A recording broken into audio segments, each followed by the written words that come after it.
If you clicked on this video, you're probably wondering, what does getting worse at golf actually look like? Yes, your scorecard is the scoreboard, but your scores are really a lagging indicator. A lot of golfers start sliding without even noticing the early signs, and then months later you realize what happened and it's a bit too late. Now, I've watched golfers at every level, ranging from beginners to PGA Tour players, and I've lived through plenty of stretches in my game where I've gone backwards. So in this video, I'm going to share 7 of the common early warning signs I see in players who are trending in the wrong way, and more importantly, how to hit the brakes before your handicap starts to rise too much. Ideally, you are going to hear one thing in this video that snaps you out of this rut, or just confirms that it's time to make an adjustment in your game. And if things are going well for you right now, golf will eventually throw you a curveball, so it's best to be prepared. In case you don't know me, my name is Jon Sherman. I am the author of The 4 Foundations of Golf, co-host of the Sweet Spot podcast, and PGA Tour coach. But most importantly, I am a golfer just like you. So here is the first sign that your game might be in trouble. You are not taking responsibility and playing the blame game. So it's pretty easy in golf to start blaming external factors for your performance instead of looking within. Now, I could write a book on thousands of excuses that golfers make, and it all has the same theme, that they are pointing to things outside of them, causing them to play the way they don't want to. This could be a distracting playing partner that they didn't like, that they got paired up with. It could be a golf course that they don't like, and they say, oh, it didn't fit my game, that's why I didn't play well. It could be a few bad bounces during a round, or greens that are too slow.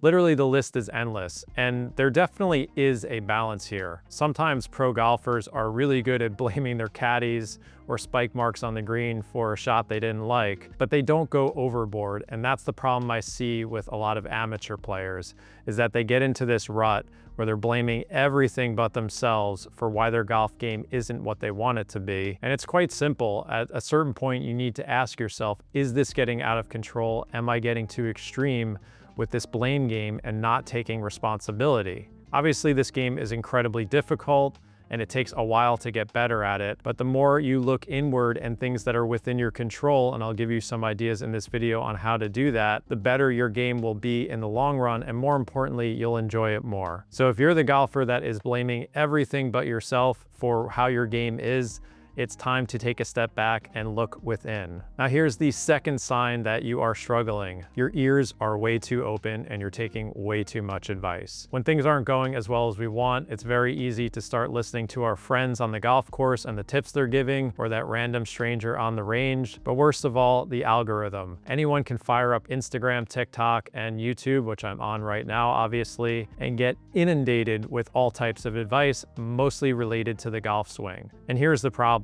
You're not going to get any continuity. So when you're struggling with something like chipping or slicing the ball, you can easily watch 50 to 100 videos on different instructors explaining their fix. And they all might have great explanations and some of them might suck. But the problem is it's just too much to process and your brain can't take it all in at once and apply it to your game on the course. So if you're switching from one tip to the next week by week, I would say that you've gone too much in the wrong direction and your ears are too open.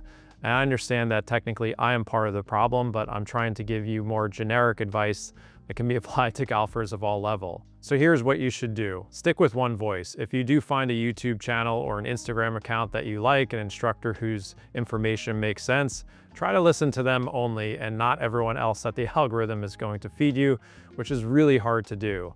And even better, if you have the opportunity to get one-on-one lessons or coaching, it's best to get customized advice and listen to that one person who knows your game better than some random stranger on the internet who might not know your game too well. Sign number 3, you have no feedback loop and you're letting information disappear. Here's what I mean by that. If you want to get better at this game, all of the clues and the gold of how to do it are hiding within plain sight in every single round that you play. So when we're struggling, what do we tend to do? We leave the course kind of angry, thinking about the bad shots we hit, and it's just an emotional response and we're not really asking any good questions. And you're not engaging what I call the feedback loop. So what better players do who are in a better spot is that they will take some time to review your round. Now this doesn't need to take an hour, it could be 5 or 10 minutes on your drive home, and you're simply looking for clues in ball striking. can always go back to the big three that Adam Young and I discussed on the Sweet Spot podcast. Did you notice maybe you were striking it off the toe with your irons, or contact was a little thin with your driver? Were you missing more shots to the right? Perhaps you made some really bad strategic decisions, or your attitude sucked. Or maybe you just weren't having fun that day and you need to examine why. So when we're in a rut, we typically don't do this type of introspection and we let the information disappear. Therefore, we can't practice better and we don't know what to do next time we get out on the course. So take a moment to digest everything that's happened in your round, the good, the bad, take ownership of the great shots you hit, and ask some really good questions, and more importantly, look for patterns where things didn't go as well as you want it. And then your job is to make that adjustment in your practice sessions, or let's say it was more mental or strategic, then you have better information on how to adjust in your next round. So please don't let the information disappear in every round you play. You can journal, you can take mental notes, you can keep track of your statistics if that's helpful. Either way, you want to create this really important feedback loop. Now, the next sign that your game is heading in the wrong direction is that you're not having fun. There's a lot of negative self-talk, and golf seems like a chore and you're not grateful. Now, this is a really easy rut to get into when your scores and your play aren't up to your standards. This might be a gap in your expectation level. Maybe you're not playing and practicing enough to play at the level you want to, and you need to take a look within. I had this problem earlier in my golf journey when I expected to shoot scores that I generally wasn't entitled to, and I had a really bad temper. I kind of hated golf because I was so attached to my scores, and I wasn't taking time to actually enjoy the gift of being outdoors with my friends, getting to play golf, and not even grateful that I was there. This is a really basic check mark that golfers can easily lose sight of. And again, it gets back to that feedback loop. And the last point I made is that if you're not having fun, if you're beating yourself up, calling yourself a jerk, and all this other negative self-talk, and you're just not grateful to be out there, you have to take a step back and take a look at the type of work you're putting in.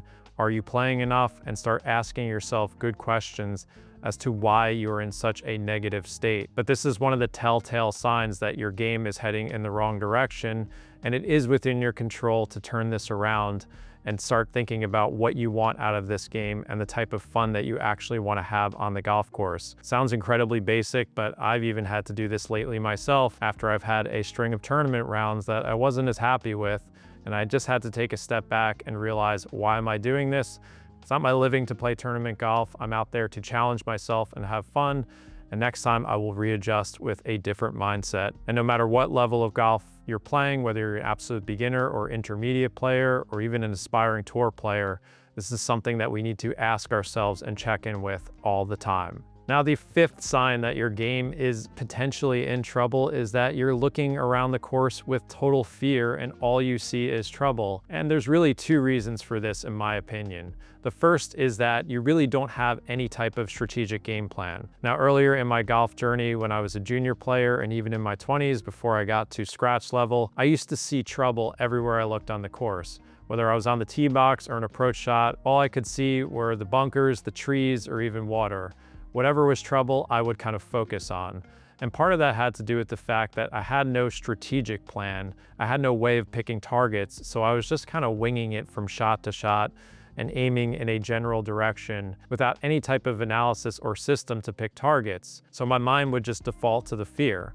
Now, on the other side of that, when I did understand strategy better and I learned from people like Mark Brody and Scott Fawcett, I had a laser focus on the shot I wanted to hit and my target, and all of the trouble kind of disappeared into the background. Not that I don't see it, but it's kind of foggier than it was in the past, and I'm more focused on what I'm trying to do and my process. So I think learning optimal strategy for a player of any level is a great way to kind of wash out all the negative stuff on the golf course that kind of calls your name all the time. And the second part of this really has to do with the quality of your approach play and tee shots and your ball striking skill. You can't get too good at learning how to strike the center of the face or improve your turf contact or face control. All the stuff that you constantly hear me talking about on this YouTube channel, my book, and our podcast, The Sweet Spot. So I can't quantify where the mental game begins and the physical game ends, but I can tell you As you work on your ball striking skills and hopefully you make them a priority in your practice sessions, that does help alleviate a lot of the fears off the tee and with approach shots. So everything's kind of combined together, and when you have a system for picking targets and you can work on the right things in your golf swing and your ball striking skills, eventually you won't look around the course with as much fear. But if this is all you do see on the golf course, it's time to take a step back and think about your target and shot selection and build that system for yourself, in addition to the long-term work on your ball striking skills. Now, the next sign that your game is in trouble is something that every golfer struggles with. You have a short-term view and your scores are dictating how you feel about yourself and your golf game. So I think that golf is a great metaphor for life, and I've had this concept in my head of the scorecard.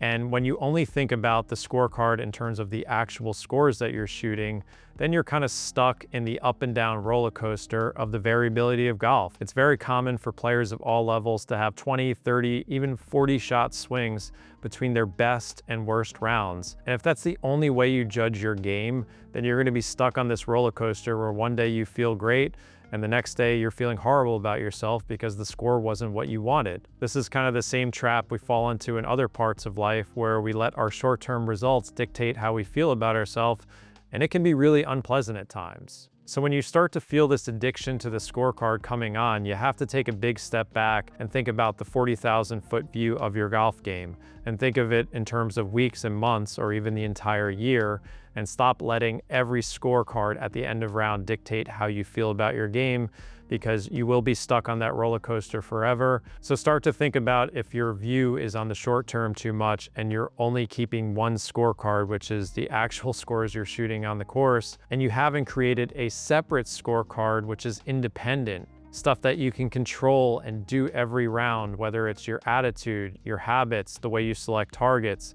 Those are the things that you have complete control over and you can feel good about checking off those boxes at the end of every round. So think about creating this separate scorecard that you can feel good about no matter what the actual scorecard on the golf course could be that day. Now, the last sign that your game is heading in the wrong direction, you don't have a process and you're not thinking your way around the golf course. Maybe you're just stepping up to some shots and firing, and others you're taking 60 seconds. There's no consistency there.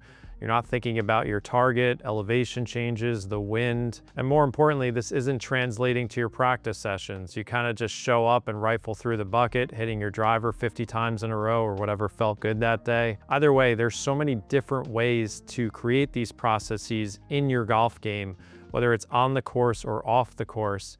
And I think one of the telltale signs that golfers are struggling is that they don't have any type of process anywhere, and they're just kind of showing up and going through the motions. But if you are serious about becoming a better golfer and your scores and results mean something to you and you want to work towards them, you do need to develop this process on and off the golf course and be a bit more analytical in your game. And the players that struggle the most, including myself at times, is when they step on the course and they really don't know what they're doing. They're just playing shot to shot and there's no system or plan. And that's when things can really get away from you and you can struggle. Most of the time, I'm trying to be positive in the advice I give to golfers, but I know all of us struggle at times, and there are plenty of negative things in our games that I have not covered in this video. So if you want to share some of your experiences and some of the warning signs that you've seen in your game in the comments section to help your fellow golfers, I think it's really great where we share each other's stories about how we got into these ruts and, more importantly, how we got out of them,